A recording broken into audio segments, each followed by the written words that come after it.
Сәлеметсіздер, Мариновка тарихи-өлкетану музейінің қызметкері сіздерді назарларыңызға Қазақстан әйелдері халық қаһармандары Әлия Молдағұлова, Мәншүк Мәметова, Хиуаз Доспанованың онлайн дәрісін ұсынамын. Әлия Нұрмұхамбет қызы Молдағұлова 1925 жылы 25 қазанда Ақтөбе облысы Қобда ауданының Бұлақ ауылында Молдағұлова Маржанның отбасында дүниеге келген. Жетісу тайпасы табын руынан шыққан. Бала кезінен анасынан айырылып, кейіннен Алматыда ағасының қолында тұрған. 1935 жылдан бастап Ленинград, Красногвардейский ауданы Грудин көшесіндегі номері 46 балалар үйінде тәрбиеленген. Санкт-Петербургтегі 9 орта мектебінде оқыды. Оқудағы озаттығы және үлгілі тәртібі үшін Әлия Қырымдағы бүкіл одақтық пионерлер лагері Артекке жіберіледі. Соғыс басталған соң балалар үйімен бірге Ярославль облысының Вятское селосына эвакуацияланады. Вятское орта мектебінен 7 сыныпты бітірісімен Рыбинск авиациялық техникумына түседі. 1943 жылы снайперлерді дайындау орталық әйелдер мектебін аяқтады. 1943 жылдан бастап 54-ші арнайы атқыштар бригадасы 4-ші батальонның снайпері болған. Жау әскерінің 30-дан аса сарбаздары мен офицерлерінің көзін жойған. 1944 жылы 14 қаңтарда Псков облысының солтүстігіндегі Новосокольники ауданында қаза тапты. Әлия Молдағұлова 1944 жылы 4 маусымда Кеңес одағы батыры атағы берілді. Ленин орденімен марапатталды. Новосокольский ауданының Манаково ауылында жерленген. Әлия есімімен көшелер, ондаған мектептер, әскери теңіз флотының кемелері, Каспий жүк таситын теплоходы аталған. Ақтөбе, Астана, Алматы, Мәскеу, Санкт-Петербург, Новосокольники қалаларында ескерткіштер орнатылған. Ақтөбе облыстық мемориалды музей жұмыс жасайды. Мәметова Мәншүк Жеңіскәліқызы, Кеңес одағының батыры. 1922 жылы Орал облысы Орда ауданында дүниеге келген. Азан шақырып қойған аты Мәнсия. 5 жасынан бастап әкесінің немере інісі Ахмет Мәметов және Әмина Мәметова асырап алған. Анасы еркелетіп Моншағым деп атаған. Мәнсияның тілі келмей Мәншүк деп атап кеткен. Ұлы Отан соғысы басталған кезде Алматы медицина институтында оқып жүрген Мәншүк өз өтінішімен Кеңес армиясының қатарына алынады.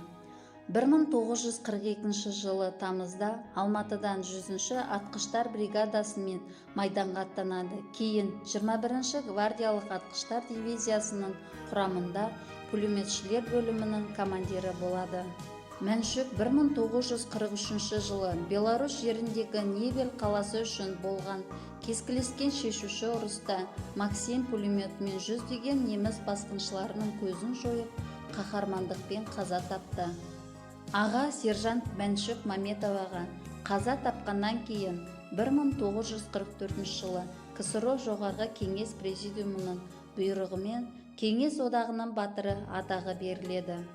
Батыр қызын туған жерінде мемориалдық музей, Орал қаласында да музей ашылды.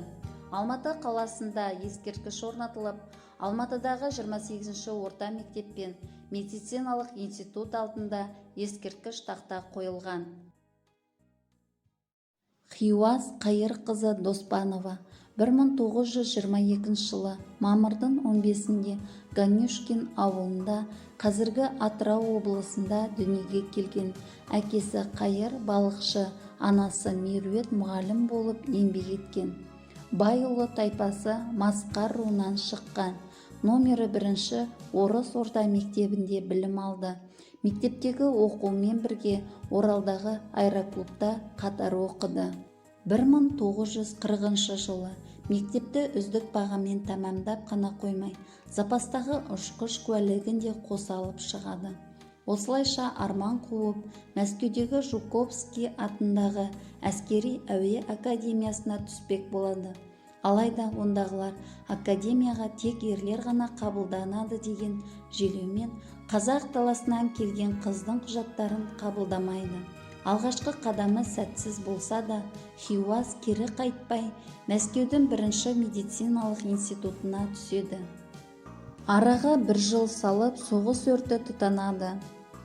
Әйгілі ұшқыш Марина Рыскованың қыз-келіншектерден жасақталған авиаполк құрып жатқанын естіп, осылайша ол ойланбастан полк басшылығына келіп, Оралдағы аэроклубта меңгерген ұшу дағдыларын көрсетіп, өжеттілігімен көзге түсіп, жауынгерлер құрамына қабылданады. 1942 жылдың көктемінде сол кездегі авиация тарихында тұңғыш рет құрылған түнгі мезгілде жау шептерін бомбалайтын әйелдер авиаполкының құрамында майданға аттанады. Хиуаз Доспанова қызмет еткен полк Солтүстік Кавказ, Кубан, Қырым, Украина, Белоруссия, Польша, Германия аспанында шайқастарға қатысқан. Қазақ қызы қан майданда 300-ден аса жауынгерлік операция орындап, аса маңызды жау шебін талқандады. Түн қараңғысында жауға қырғидай тиген Хиуаз Доспанова соғыс кезінде ұшақтан 14 рет құлаған екен. 4 мәрте ауыр жарақат алса да, есін жимастан ұрыс даласына қайта оралып отырған. Жаумен шайқаста асқан ерлік көрсете білді. Майдандағы ерлігі үшін ол Қызыл жұлдыз 2-ші дәрежелі отан соғысы орденімен және көптеген медальдармен марапатталды. Еңбек Қызыл Ту ордені соғыстан кейінгі жылдардағы елеулі еңбегінің жемісі. 2008 жылы 21 мамырда Алматы қаласында 86 жасында дүниеден озды.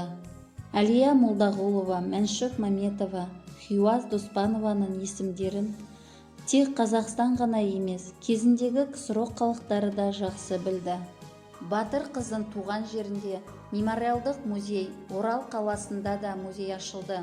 Алматы қаласында ескерткіш орнатылып, Алматыдағы 28-ші орта мектеп пен медициналық институт алдында ескерткіш тақта қойылған. Саптан шықпай нық басып келесің бе, сыздап тұрау әлі күн оқ тескен жер. Қаласындар мәңгілік ел есінде, ару қыздар алаулап от кешкендер.